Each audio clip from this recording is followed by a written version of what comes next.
ভাষ্যকার গোলাম মৌলা রনির একটি বিশ্লেষণকে ভিত্তি করে আজকে আমরা দেখব বাংলাদেশের অন্যতম প্রধান রাজনৈতিক নেতা তারেক রহমানের ক্ষমতার পথটা ঠিক কতটা বিপদসংকুল আর চ্যালেঞ্জিং হতে চলেছে।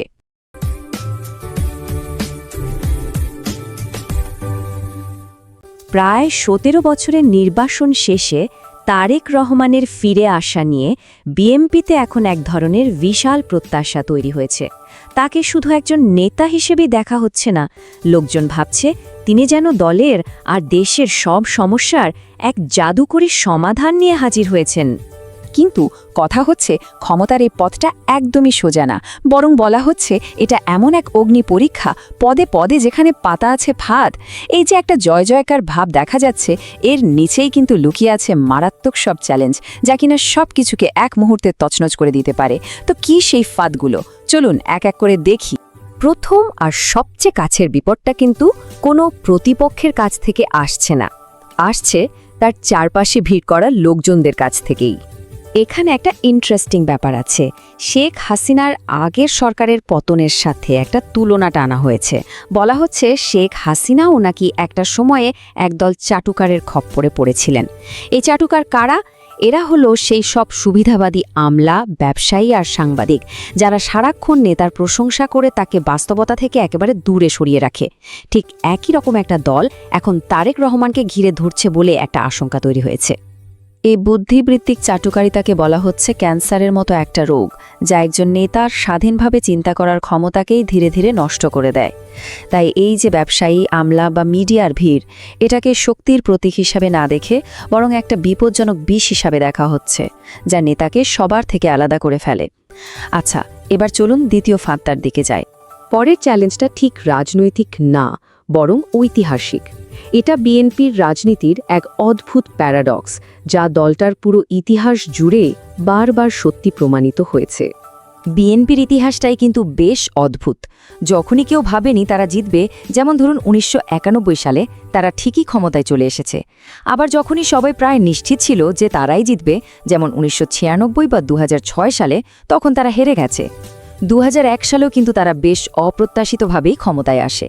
মানে বিএনপি তখনই জেতে যখন জয়ের সম্ভাবনা কম থাকে, আর যখনই জয়ের ব্যাপারে অতিরিক্ত আত্মবিশ্বাসী হয়ে ওঠে তখনই হারে।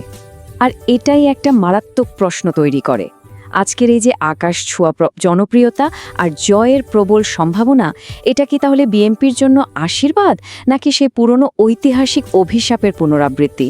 দলটা কি আবারও সে একই ফাঁদে পা দিচ্ছে যা অতীতে বারবার তাদের পরাজয় ডেকে এনেছে? তৃতীয় ফাঁদটা হলো ভেতরের শত্রু।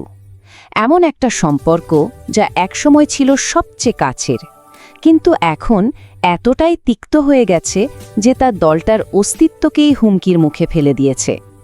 বছরের পর বছর ধরে বিএনপি আর জামাত ইসলামী ছিল একে অপরের সবচেয়ে ঘনিষ্ঠ মিত্র। জামায়াতে ইসলামী বাংলাদেশের অন্যতম বড় একটা ইসলামী রাজনৈতিক দল। তাদের সম্পর্ক এতটাই গভীর ছিল যে তারেক রহমান নিজেই একবার বলেছিলেন তারা নাকি একই মায়ের পেটের জোড়া ভাই।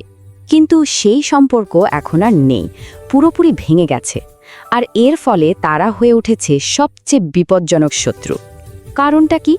কারণ এই শত্রু আপনার ভেতরের সব গোপন কথা জানে।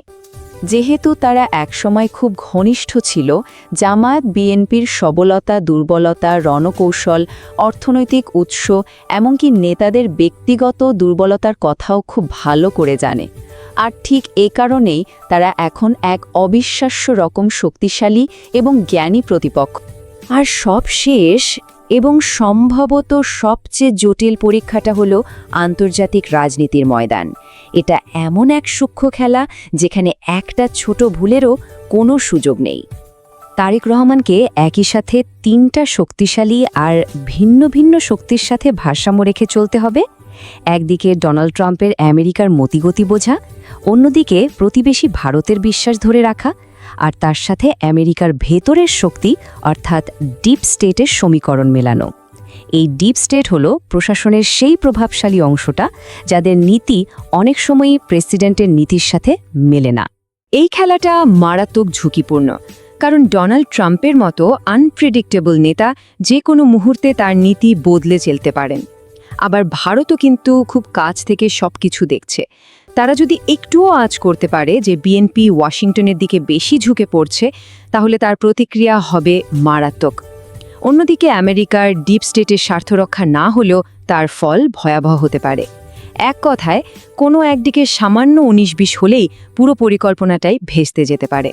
তাহলে এই সবগুলো ফাঁদ মিলিয়েই তৈরি হয়েছে তারেক রহমানের আসল চ্যালেঞ্জটা, যা শুধু তার একার নয়, বরং পুরো বিএনপির ভবিষ্যৎ নির্ধারণ করে দেবে। সফল হতে হলে তাকে একই সাথে ইতিহাসকে ভুল প্রমাণ করতে হবে, পুরনো মিত্রদের ছাড়িয়ে যেতে হবে, আর বিশ্ব রাজনীতির এই জটিল দাবার খেলায় জিততে হবে। সোজা কথায়, তার কাছ থেকে সেই রাজনৈতিক জাদু আশা করা হচ্ছে যা দিয়ে এই সব বাধা তিনি টপকে যাবেন।